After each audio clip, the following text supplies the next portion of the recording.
वंदे मातरम प्रगति। वंदे मातरम। मैं सीए राकेश बंसल यहाँ पे अग्रवाल प्रोफेशनल को रिप्रेजेंट कर रहा हूँ।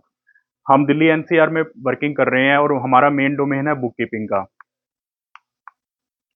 बुक कीपिंग के अंदर मैं आपको कहना चाहूँगा, बुक कीपिंग हर कोई कर लेता है, बट क्या वो प्रॉपर तरीके से हो रही है या नहीं हो रही है। सबसे मेन इशू ये आता है कि पहले आपका बिजनेस समझना, बिजनेस की क्या रिक्वायरमेंट है, उसके अकॉर्डिंग बुक कीपिंग करना, ताकि बाद में कुछ भी ऑडिट के टाइम पे दिक्कत ना आए, जीएसटी के टाइम पे कोई भी दिक्कत ना आए। इसके अंदर क्या रहता है, हम अकाउंटिंग जो करते हैं वो आपके जीएसटी के साथ मैच करके करते हैं, ताकि कोई भी बाद में जीएसटी के कॉम्प्लायंसेस फेस ना करने पड़े हमारे को। अकाउंटिंग बिजनेस की ग्रोथ कैसे हो रही है उसके अकॉर्डिंग आपकी मोल्ड होती है। मैं बार बार आपके साथ जीएसटी का वो कर रहा हूँ, आप में से अभी जैसे 30 गई है तो जीएसटी के 17-18 नोटिस की लास्ट डेट थी। मे बी आपके पास किसी के पास नोटिस आए हैं नहीं आए हैं, तो आप उसको पहले कंसीडर कीजिए कि वजह क्या रही है उसके अंदर। वो जो मेन वजह रही है उसमें हो सकता है कि मेन अकाउंटिंग की वजह से दिक्कत हुई हो, या फिर कुछ हमारे वेंडर सिलेक्शन ऐसे थे कि जिसके वजह से नोटिस पॉपअप हुए हैं हमारे पास। और अगर अकाउंटिंग आपकी प्रॉपर नहीं है तो हो सकता है मे बी आपके पास टीडीएस की नोटिस का आ जाए, या इनकम टैक्स से कोई लेटर आ जाए, या फिर जब आपका सीए बाद में ऑडिट कर रहा है तो वो ये कह रहा है कि यार ये आपने एंट्री गलत डाल रखी है, ये आपको हमारे से पहले डिस्कस करना चाहिए था। और कई बार अकाउंटिंग ऐसे होती है कि जैसे अभी हम सितंबर में देख रहे थे तो सस्पेंस एंट्रीज खड़ी हैं। हम ऐसा क्यों कर रहे हैं कि हर महीने हमारी अकाउंटिंग हो रही है क्वार्टरली बेस पे और हमारे सस्पेंस क्लियर हो रहे हैं सितंबर मंथ के अंदर। तो उसके अंदर क्या अकाउंटेंट की गलती है या ओनर की गलती है? क्या अकाउंटेंट आपसे टाइम पे रेक्टिफिकेशन नहीं करवा रहा है, या ओनर आपकी रेक्टिफिकेशन के टाइम पे हेल्प नहीं कर रहा है मंथली बेस पे, या अगर आपका वॉल्यूम ज्यादा है तो डेली बेस पे या फोर्टनाइटली बेस पे, कि गलती कहाँ पे है आप उसको देखना चाहिए। अगर आप सस्पेंस को अप्रैल 22 के सस्पेंस सितंबर 23 में ठीक करवा रहे हैं, तो इसमें प्रॉब्लम किसके साथ होएगी? अकाउंटेंट का कुछ नहीं जाएगा, उसमें दिक्कत ओनर को होएगी, क्योंकि इनकम टैक्स के लव लेटर या जीएसटी के सभी उसी को फेस करने हैं, अकाउंटेंट अपना साइड में हो जाएगा। तो आप ट्राई कीजिए कि जितनी जल्दी आपकी अकाउंटिंग प्रॉपर तरीके से हो सके, ताकि उसमें सस्पेंस नाम की कोई चीज ना हो। तो वो आपको एक स्टेप फॉरवर्ड करना चाहिए, अपने अकाउंटेंट को स्ट्रीमलाइन कीजिए कि वो आपकी प्रॉपर तरीके से अकाउंटिंग करे। ये हमारी स्ट्रेंथ है कि जो अभी तक हमारे साथ जुड़ा है वो हमारे साथ जुड़ा हुआ है। 100% हमारा रिटेंशन रेशियो है 2012 से। ये हमारी लीडरशिप टीम है, मेरे फ्रेंड और पार्टनर हैं प्रवीण गर्ग, संदीप गोयल, ये सीएम में हमारे साथ एसोसिएटेड हैं। ये कुछ हम अलग से सर्विस प्रोवाइड करते हैं एसओपी फाइनेंस में, कि हमारे को कैसे अपने चैनल अकाउंटिंग का चैनल चलाना है, कैसे बुक कीपिंग करवानी है, inventory management, payroll accounting, final accounts कैसे करने हैं। ये हमारे क्लाइंटेज हैं, और मेरी गिव भी अगर किसी को इनके साथ कनेक्ट होना है तो हम करवा सकते हैं।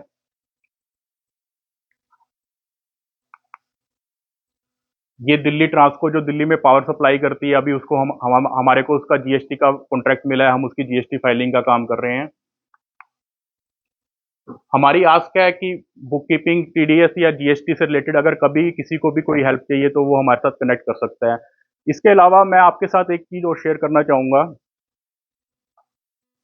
अभी जीएसटी के 30 के पास 17-18 के बहुत सारे नोटिस आए हैं, आपके फ्रेंड सर्कल में या आप लोगों के पास किसी के पास भी हो सकता है आए हों।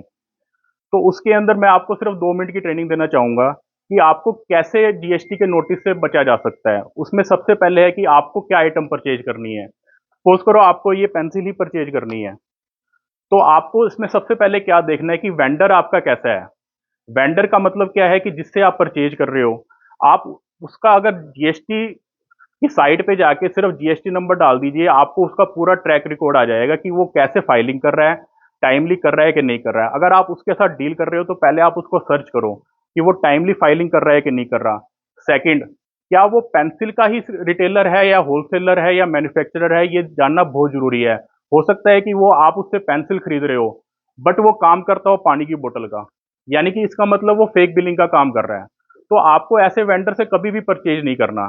अगर आप जीएसटी की साइड पे उसका जीएसटी नंबर डालोगे तो उसकी पूरी कंप्लायंस हिस्ट्री आ जाएगी, उसका एचएसएन कोड आ जाएगा कि वो किसके अंदर डील कर रहा है।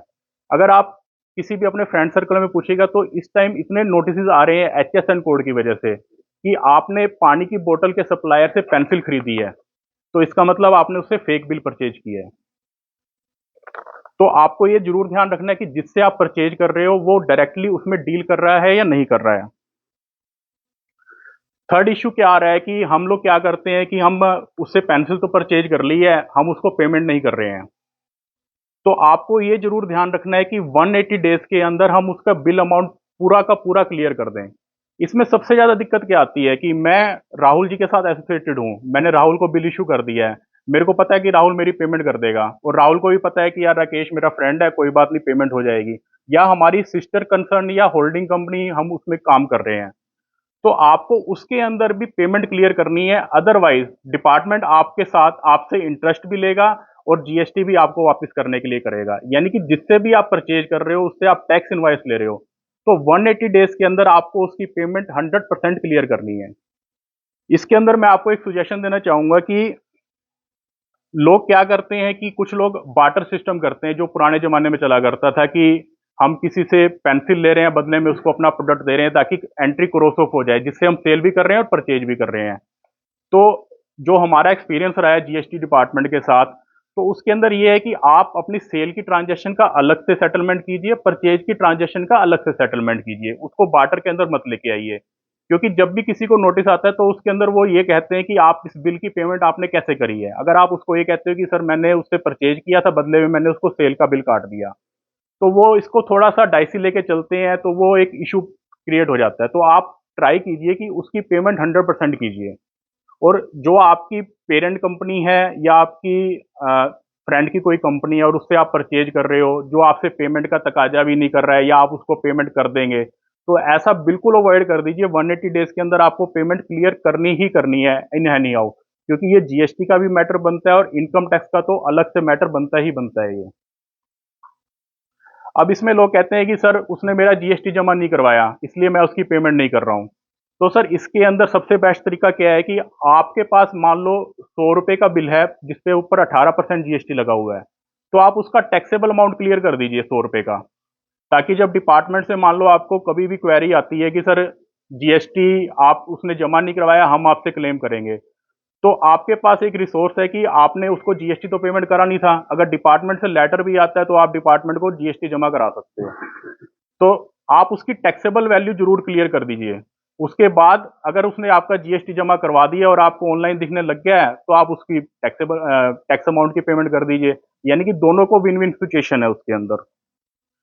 थर्ड ये है कि आप मंथली बेस पे आपको इनपुट को मैच करवाना ही करवाना है अपने अकाउंटेंट से। आप अपने अकाउंटेंट को बोलोगे कि मैंने इस महीने ये परचेज किया था, 14 तारीख को मेरा टू बी जनरेट हो चुका है जीएसटी में, जिसमें शो हो जाता है कि मैंने किस किस से परचेज किया है। तो आपको अपने अकाउंटेंट को बोलना है कि मेरा भैया टू बी चेक करके बता दे कि इसके अंदर मेरे सारे इन्वाइसेस आ चुके हैं कि नहीं आ चुके हैं। अगर कोई इन्वाइस नहीं आया है तो आप उस इन्वाइस का इनपुट नहीं ले सकते हो। अभी 3 दिन पहले जीएसटी ने एक नया फॉर्म लॉन्च कर दिया है, उसके अंदर उन्होंने कहा है कि अगर आपने इससे ज़्यादा इनपुट लिया है तो हम आपको नोटिस इशू कर देंगे और आपको नेक्स्ट मंथ की रिटर्न हम फाइल नहीं करने देंगे अगर आपने उसका कंप्लायंस नहीं किया उस नोटिस का। तो सर अकाउंटिंग एक बहुत बड़ा सीरियस इशू है कि आपको उसको अच्छे तरीके से लेना चाहिए। अदरवाइज अभी हम आज की डेट में देख रहे हैं 2017-18 के नोटिस आ रहे हैं। यू बिलीव कि अगर आपका 100 रुपए का उसमें डिपार्टमेंट टैक्स अमाउंट आपसे कॉल कर रहा है तो उसके अंदर 90% पेनल्टी लग रही है, यानी कि 5 साल हो चुके हैं। 18% के हिसाब से जितना आपका टैक्सेबल अमाउंट है उतना ही आपसे इंटरेस्ट लिया जा रहा है और पेनल्टी एक्स्ट्रा ली जा रही है। तो सर मेरा आपसे वो है कि आप अपने अकाउंटिंग को प्रॉपर तरीके से करवाइए। आप उसमें कोई भी अगर हमारे से रिव्यू करवाना चाहते हो तो हम उसको रिव्यू भी कर सकते हैं, आपके बिहाफ पे अकाउंटिंग भी कर सकते हैं। Thank you Pragati. Thank you.